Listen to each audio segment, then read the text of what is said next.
Ada orang bercekcok di depan Nabi, dua orang. Itu Nabi cara ngendikan tuh hati-hati sekali. Fala Allah ba'dukum alhana min ba'din. Mungkin di antara kamu ada yang lebih fasih berargumentasi. Fa'ak dia, kemudian saya putuskan sesuai argumentasi yang saya dengar karena lebih meyakinkan. Akhirnya saya menangkan. Tapi ketika saya menangkan dan dia ternyata salah, sebetulnya saya hanya ngasih dia neraka. Maka bertobatlah orang yang berpinter argumentasi. Jadi kan data itu ya bisa dipalsukan, argumentasi bisa dikondisikan, apa saja bisa. Jadi Nabi yang Nabi saja ketika bikin keputusan tentang sengketa-sengketa sosial, Nabi kalau ngerti kan fala Allah ba'dukum alhan itu lebih fasih berargumentasi, sehingga saya putuskan sesuai data yang diberikan ke saya. Tapi ketika data itu palsu atau enggak benar, sebetulnya saya hanya ngasih dia neraka. Dan data ini banyak ribet. Ini saya cerita sesuai bidang saya. Nanti yang di notaris atau di kehakiman atau apa saja bisa mengkiaskan, atau orang tua atau apa. Data itu membingungkan. Makanya dulu di antara cerita yang disebut Quran antara Nabi Dawud sama Nabi Sulaiman. Nabi Dawud itu orang soleh. Mulai dhisik nek wong soleh kon mikir teman-teman itu rapati iso. Perkarane iku pikirane donya wis sepele buan ngono. Jadi orang soleh nak jadi pemimpin rada ribet. Nanti kira-kira bupati mbek kula ya soleh kula, nak mimpin itu ribet. Wong soleh itu mergo cara wong soleh itu donya iku sepele, buan PPN barang napa? Donya wae. Tapi nak wong rapati soleh kan iman. Jadi penting ra soleh kadang ya penting. Singkat cerita itu ono isu ya. Ono isu itu wong ayu tapi stres. Diperkosa wong papat. Walhasil akhirnya hamil dilaporkan ke Nabi Dawud. Nabi Dawud bareng dilapuri sing 4 ini termasuk tokoh. Rasa diterusno tokoh agama nanti keliru, nanti geger. Wae tokoh lah. Ya aja muni tokoh birokrasi kok banyak tersinggung. Wae tokoh. Malah itu orang terpandang. Singkat cerita Nabi Dawud dilapuri paling dihamili anjing. Yang 4 orang itu bilang gitu. Nabi Dawud namanya orang soleh ya. Daripada mengkasuskan orang yang enggak kasus, diam aja. Setelah keputusan itu kelar, Nabi Sulaiman masih umur 13 tahun ke situ.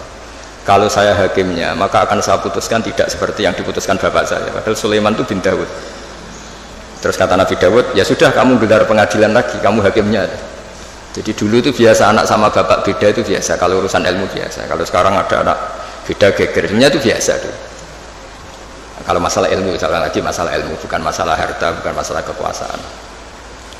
Akhirnya Nabi Sulaiman, dan ini menjadi ilmu yang sekarang ditiru para intel, para kasat reskrim, para itu. Nabi Sulaiman akhirnya tanya sama 4 tokoh ini. 4 orang gitu aja, nggak usah tokoh ribet. Tapi sebenarnya tagnya itu tokoh. Dipanggil satu-satu. Yang merkosa itu anjingnya warnanya apa? Hitam katanya. Dah kamu kesana. Yang kedua ditanya, warnanya apa? Merah. Padahal 4 orang itu ketika di depan Nabi Dawud, 4-4-nya bersaksi bahwa itu diperkosa anjing. Semuanya menyaksikan. Nabi Dawud memutuskan ya sudah anjing kita coba. Nabi Dawud nggak mau ribet. Berarti sudah merah, hitam, putih. Nggak tahu yang keempat jawab ungu apa nggak ada anjing. Pokoknya 4 ini warnanya beda-beda. Setelah satu-satu terus dikonfrontasi bareng. Kamu tadi bilang apa? Hitam. Kamu tadi bilang apa? Merah. Kamu tadi bilang apa? Putih. Katanya menyaksikan bareng. Kenapa anjingnya jadi beda-beda? Berarti kamu bersekongkol bohong ya? Wah, akhirnya ngaku kalau keempat ini yang tadi yang merkosa. Jadi apa ya? Menghakimi itu tidak gampang.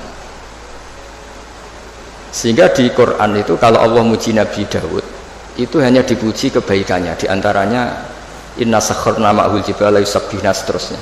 Tapi ketika masalah hukum kata Allah fafahamnaha Sulaiman wa kullan atayna hukmau wa ilma. Jadi kalau masalah kecerdasan memberi hukum itu kata Allah fafahamnaha Sulaiman, cerdas anaknya. Begitu juga ketika ada mbak sama adik punya anak, sama-sama punya anak itu kalau kecil kan wajahnya mirip-mirip, apalagi saudara ya, anaknya mbak sama adik. Singkat cerita di tengah hutan itu dimakan oleh serigala. Ya kalau sama-sama cantik anaknya kan mirip-mirip karena bersaudara. Nah, sing sitok Afrika, sitok Indonesia kan raine sekarang beda. Ini kan sama-sama satu klan yang sama, satu marga. Setelah dilaporkan Nabi Daud, beliau memutuskan sesuai yang meyakinkan argumentasinya. Diputuskan, ya sudah yang hidup ini milik kamu. Misalnya menang adiknya. Ya sudah, karena kebetulan yang sebetulnya punya bayi tadi tidak bisa berargumentasi. Akhirnya Nabi Sulaiman ya sama, kalau saya hakimnya tidak saya putuskan seperti itu. Ya Nabi Daud ya fair, silahkan gelar pengadilan lagi, digelar. Kata Nabi Sulaiman, ambilkan sapeso, daripada dua bersaudara ini bersengketa, bayinya dipotong dua ya, dibagi katanya. Ini yang mbaknya ini yang tadi kalah itu langsung spontan, enggak, itu enggak bayi saya, silahkan dikasihkan adik saya. Sehingga adiknya tenang saja. Terus adiknya ditanya, kenapa kamu tenang saja ya, kalau adiknya harus dibagi. Akhirnya dimenangkan mbaknya. Pikirannya Nabi Sulaiman, membiarkan bayi dipotong dua itu tidak naluri seorang ibu, mesti jadi kira bener.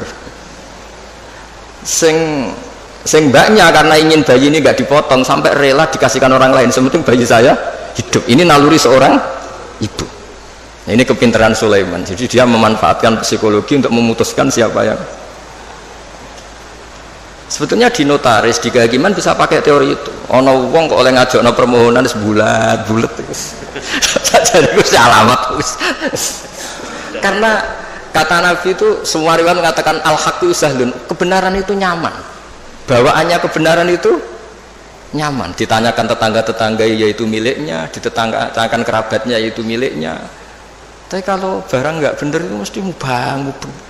Kan harus ngambil data-data yang nggak valid divalidkan yang apa. Sebenarnya kalau barang hak itu pasti gampang. Tapi masalahnya selalu ada orang yang pintar berargumen.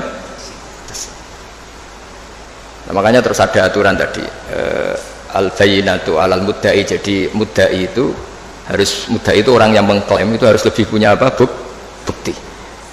Tapi lagi-lagi ini masalah-masalah yang kita di zaman akhir itu kemudian ada profesi yang kadang-kadang nyuwun sewu, keahlian itu lebih dipercaya ketimbang kesolehan. Saya itu kalau boleh komplain itu ya komplain, tapi SKBU takdir. Misalnya ini contoh ya yang terkait kita nekuni agama. Kita ini tentu suka bela orang soleh, itu suka. Kalau saya nuruti hirah diniyah itu bela orang soleh itu suka. Tapi kita juga harus tunduk sama sifatnya Allah Ta'ala itu wa yaghfiru liman yasha. Juga kita harus tunduk bahwa Allah bisa saja mentobati siapa saja, kapan saja. Jika Nabi itu kalau disuruh masuk mau munafik itu ya nggak mau. Bisa saja Allah itu aradawahu bi khair, entah kapan. Kayak apa bencinya Nabi sama Wahsy karena membunuh orang paling dicintai Nabi itu Qatilu Hamzah. Tapi malah Wahsy dikasih apa? Tobat sama Allah. Makanya kata Imam Ghazali, berapa orang sing sabbal anbiya akhirnya yatubu wa alaihim.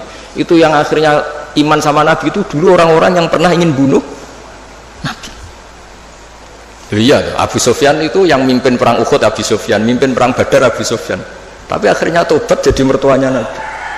Sehingga kita ini atas nama agama juga ininya bela orang soleh mati-matian. Tapi atas nama agama juga memberi harapan kepada orang yang sedang fasik karena banyak cerita mereka itu tobat. Sehingga kalau kita atas nama ilmu ya sudah ngikuti cara Allah ngendikan.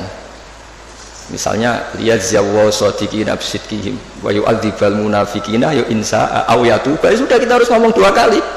Allah menyiksa orang munafik itu ya insa'a kalau Allah ingin, aw yatuba atau Allah memberi tobat. Jangan karena kita marah seakan-akan orang itu pasti kena siksa.